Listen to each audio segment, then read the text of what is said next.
এবারে শুনবেন একটি চিরাচরিত প্রেমের গল্প। বাড়ি থেকে বেরিয়ে জোরে একটা দৌড় দিয়েও বাসটা ধরতে পারল না ইমরোজ। আরও ৫০ গজ বাকি থাকতেই বুঝল লাল সাদা রঙের ঢাকা বিশ্ববিদ্যালয় লেখা গাড়িটা তার গতি পেয়ে গেছে। থেমে যায় সে। তাকিয়ে দেখে দুটো গেটেই ছেলেমেয়েরা বাদুড়ের মতো ঝুলছে। বাসটা ধরতে পারলেও তাতে উঠতে পারত বলে মনে হয় না। ইমরোজ বাস ধরতে না পারলেও ঠেলাঠেলি করে দাঙ্গা করে উঠতে তার ভালো লাগে না।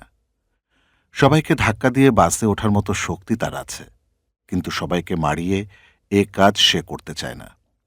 10 সেকেন্ড দাঁড়িয়ে থেকে বাসটার চলে যাওয়া দেখে। কি আর করা, এখন হয় মিনি বাসে চড়ে যেতে হবে, না হয় স্কুটার নিতে হবে।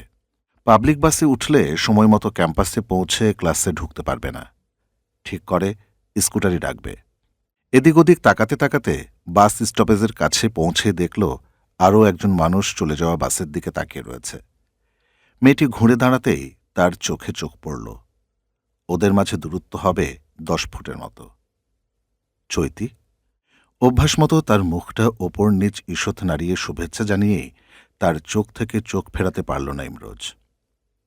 চৈতির চোখের দিকে তাকিয়ে মনে হল সাগর সমান একটা শস্যক্ষেতের মধ্য দিয়ে কার দিকে যেন দৌড়ে যাচ্ছে। নিজের অজান্তেই তার শরীরের ভেতর একটা শক্তিশালী দৈবিক তরঙ্গ বয়ে গেল। ওই চোখে গত 2 বছরে সে অনেকবার তাকিয়েছে, প্রায় প্রতিদিনই তাকিয়েছে। আজকে চাউনি একেবারেই নতুন, একেবারেই অন্যরকম। ইমরোজের বিশ্ববিদ্যালয়ের দিনগুলো শেষ হয়ে আসছে। আর কদিন পরই পরীক্ষা। তারপর চলে যাবে এই কোলাহল ছেড়ে আরেক কোলাহলে। চৈতিকে সে দেখছে 2 বছর ধরে। যখন চৈতি একই বিভাগে নতুন ক্লাস শুরু করেছিল।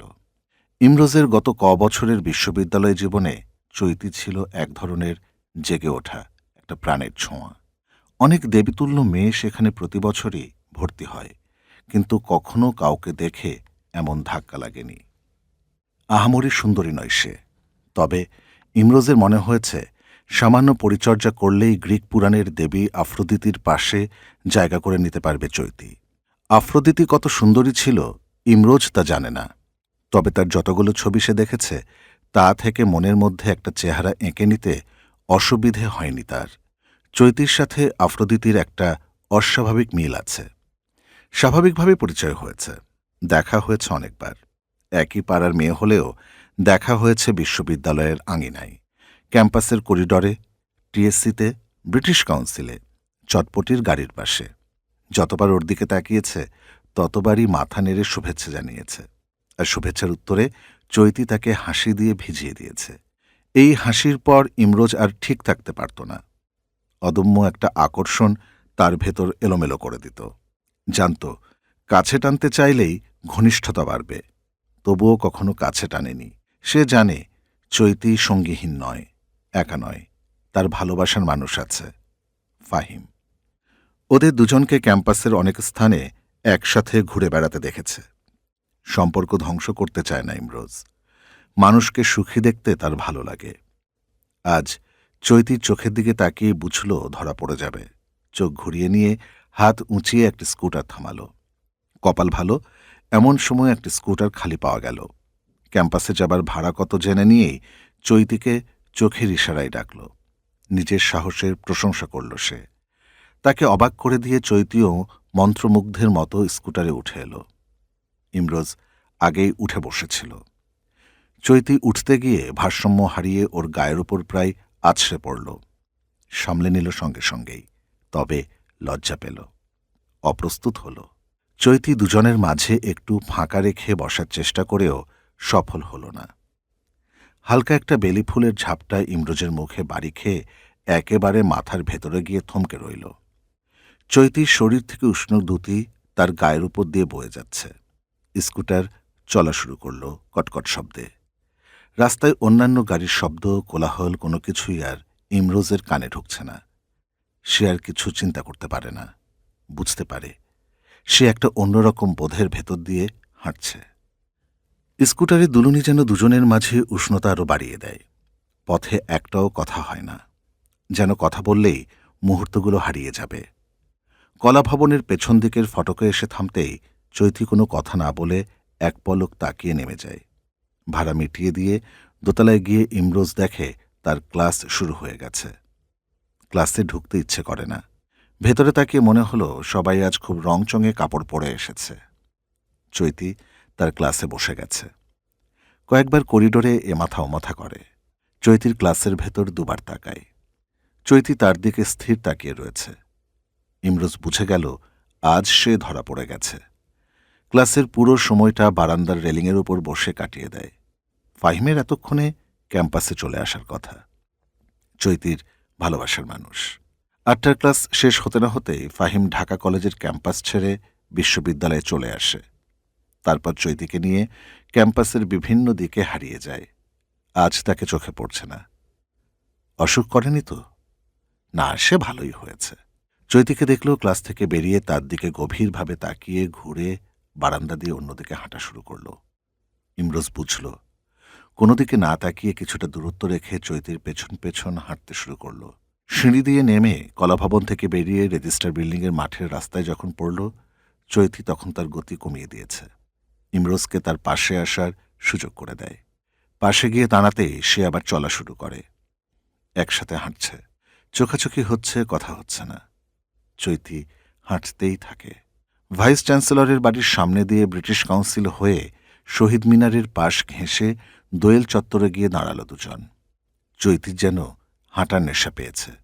ইমরোজও কিছু বলছে না। সাথে হাঁটতেই ভালো লাগছে। এমন করে কারোর সাথে কখনো হাঁটেনি। নেশাগ্রস্তের মতো টানা 2.5 ঘন্টা ক্যাম্পাসের সব পথ শেষ করে চৈতি বাস স্ট্যান্ডের দিকে রওনা দেয়। দুজনের কাউকেই কথা বলতে হচ্ছে না। একজনের ভাষা আরেকজন বুঝে নিচ্ছে। দুজনেই 12টার বাসে চড়ল। ইমরোজ ছেলেদের সিটে গিয়ে বসে। চৈতি বসে না। এমনভাবে দাঁড়িয়ে রয় যেন ইমরোজ তাকে দেখতে পায়। তার প্রতি ইমরোজের মগ্নতা সে টের পেয়েছে। পাড়ায় পৌঁছে বাস থেকে নেমে একে অপরের দিকে কিছুক্ষণ তাকিয়ে দুজন দুদিকে চলে যায়। পরদিন দুজনেই বাসের জন্য অপেক্ষা করছে। বাস এলো, সবাই উঠল। দুজনের কেউই উঠল না। আজ দুজনেই বেশ সহজ। ইমরোজ কাছে এগিয়ে গেল। চৈতি বলে, রিকশা নেব? ইমরোজ বলে, ক্যাম্পাসে যাবে না? আর পেছন ফিরে চাইতেই ইচ্ছে করে না ইমরোজের, পারেও না। 2 মাস কেটে যায় উন্মত্ততায়। অপ্রকাশিত এক মহাকাব্যের লেখার মতো।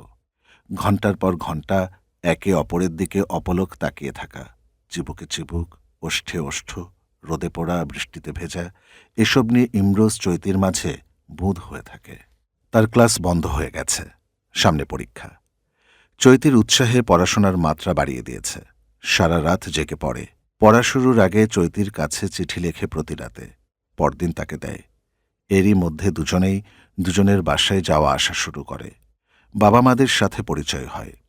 তারা তাদের হাসি মুখে বরণ করেন। একদিন ইমরোজ যায় চৈতির বাড়িতে। পরদিন চৈতি আসে ইমরোজের আঙিনায়। ফাহিমকে নিয়ে তাদের অনেক কথা হয়েছে, কিন্তু কথার শেষ হয়নি। সেদিনের পর চৈতিকে ফাহিমের সাথে কয়েকবার কথা বলতে দেখেছে ইমরোজ, দূর থেকে। প্রতিবারই ফাহিমকে মাথা নিচু করে চলে যেতে দেখেছে। ব্যাপারটা তার কাছে কষ্টদায়ক মনে হয়েছে। তাকে নিয়ে কথা পেরেছে। চৈতি বলেছে, ইমরোজ, ওর প্রসঙ্গ আর আমাদের মাঝে টেনো না। সে আমার জীবনে ছিল, এখন আর নেই। আমি তোমাকে ভালোবাসি, তাকে নয়। কিন্তু তার ভালোবাসাকে তুমি উপেক্ষা করবে কি করে? দেখো, ভালোবাসা মানে কোনো দাসত্ব নয়। কিন্তু নয়। সে অনেক ভালো ছেলে। তবে আমি জীবনে ভালোবাসা চাই, ত্যাগ নয়, স্বপ্ন চাই। ইমরোজ এ নিয়ে আর কোনো কথা বলে না। চৈতির মাঝে ডুব দেয়। তার প্রতিটা ভঙ্গিমায় কবিতা খুঁজে পায়। চিৎকার করে সারা দুনিয়াকে আবৃত্তি করে শোনায়। এভাবেই সে চৈতির জাগতিক ও পরাজাগতিক অনুভবকে পুঁজি করে ভেসে বেড়ায় পাখিদের গানে, প্রজাপতির পাখার রঙে। এক বিকেলে চৈতিদের বাসার ছাদের হলুদ সূর্যটা যখন কমলা রং ধারণ করে পশ্চিম আকাশে ঢলে পড়ে, ইমরোজ পরদিন দেখা হবার বাসনা আর প্রতিজ্ঞা নিয়ে চৈতিদের গেট ঠেলে বেরিয়ে আসে। ডানে মোড় নিয়ে সদর রাস্তায় উঠতেই গলির মুখে এক জটলা চোখে পড়ে। মনে মনে সে একটা রিকশা চাইছিল, জটলা নয়, অভ্যেস মতো কাছে গেল। ভিড় ঠেলে এগিয়ে গিয়ে দেখে একজন মানুষ হাত পায়ে এলিয়ে চোখ বন্ধ করে পড়ে আছে। মুখ থেকে ফেনা বেরুচ্ছে। ফেনার কারণে প্রথম দৃষ্টিতে চিনতে কষ্ট হয়। তারপর মানুষটির চেহারা স্পষ্ট হয়। ফাহিম। মুহূর্তেই বুঝে যায় কি ঘটেছে। দেরি না করে একটা রিকশা ভাড়া করে সবাইকে সরিয়ে কাছেই আলমদিনা ক্লিনিকের দিকে রওনা দেয়। ডাক্তার জানালেন অনেকগুলো ঘুমের বড়ি খেয়েছে, কোনো বিপদ হয়নি। ইমরোজ তাকে সময় মতো ডাক্তারের কাছে নিয়েছিল। ভাবল চৈতিকে একটা ফোন করবে, কিন্তু এ ঘটনা দেখার পর মনটা এতই ভার হয়েছে যে সে ইচ্ছে চলে যায়। ফাহিমকে ক্লিনিকে রেখে বাড়ি ফিরে আর কিছুই করতে পারে না ইমরোজ। বাড়ির ছাদে গিয়ে সারা রাত নিজের সাথে সওদা করে। ভালোবাসা কি পণ্য? কখনোই না। তারপরও তাকে এই সওদার আনুষঙ্গিকতা শেষ করতে হবে। একটা মানুষ তার জন্য মরতে বসবে তা হতে পারে না। চৈতিকে ফাহিমের কাছে ফিরিয়ে দিতে হবে। মন চাইছে না, কিন্তু মনোজগৎ বলছে ফিরিয়ে দাও। এত তাড়াতাড়ি চৈতিকে উৎসর্গ করে দিতে হবে ইমরোজ ভাবেনি। আরেকজনের হৃদয় বাঁচাতে গিয়ে নিজের হৃদয় ভাঙতে হবে। এই কষ্টের কাজটি করতে হবে। চৈতিকে আর কথা বলার সুযোগ দেওয়া যাবে না। সিদ্ধান্তটা ওর ওপর চাপিয়ে দিতে হবে। পরদিন চৈতির সাথে দেখা হবে। সারা রাত ভাবল কি করে বলবে কথাগুলো। চৈতিকে তার বাড়ির সামনে থেকে রিকশায় তুলে নিয়েই বলে, চলো তোমাকে এক জায়গায় নিয়ে যাই। চৈতি হেসে মাথা নেড়ে সায় দেয়। কিছুক্ষণের মধ্যেই আলমদিনা ক্লিনিকের সামনে থামতেই সে উত্তেজিত হয়ে পড়ে। ক্লিনিকের সামনে দাঁড়িয়ে ইমরোজ ওকে সব বলে। দুজনেই ফাহিমের কেবিনে গিয়ে দেখে তার মা আর ছোট বোন বসে আছেন। চৈতিকে ফাহিমের প্রেমিকা হিসেবেই তারা সবাই চেনেন। ওর মা চৈতিকে ধরে কেঁদে ফেলেন। সান্ত্বনা পেয়ে কান্না থামিয়ে তার মেয়েকে নিয়ে কেবিনের বাইরে চলে যান। বোঝা গেল চৈতি বিরক্ত। তারপরও ফাহিমের কাছে গিয়ে বসে। ফাহিমের মুখে কথা নেই। হয়তো ইমরোজকে দেখেই কিছু বলছে না। ইমরোজই নীরবতা ভাঙে। চৈতি, ফাহিম তোমায় ভালোবাসে, সেজন্যই এমনটা করেছে। আমার মনে হয় ওর কথাগুলো তোমার শোনা উচিত। চৈতি কোনো কথা বলে না। সে বুঝতে পারছে ইমরোজ কোন দিকে এগুচ্ছে। ইমরোজ থামে না। ফাহিমের দিকে তাকিয়ে বলে, চৈতিকে ভালো না বেশে আমি থাকতে পারিনি। আমার এই ভালোবাসা তোমায় দুঃখ দেওয়ার জন্য নয়। এ ছিল আমার প্রাণের তাগিদে। এখন বুঝতে পারছি তোমাকে কষ্টে রেখে আমার ভালোবাসা প্রাণ পাবে না।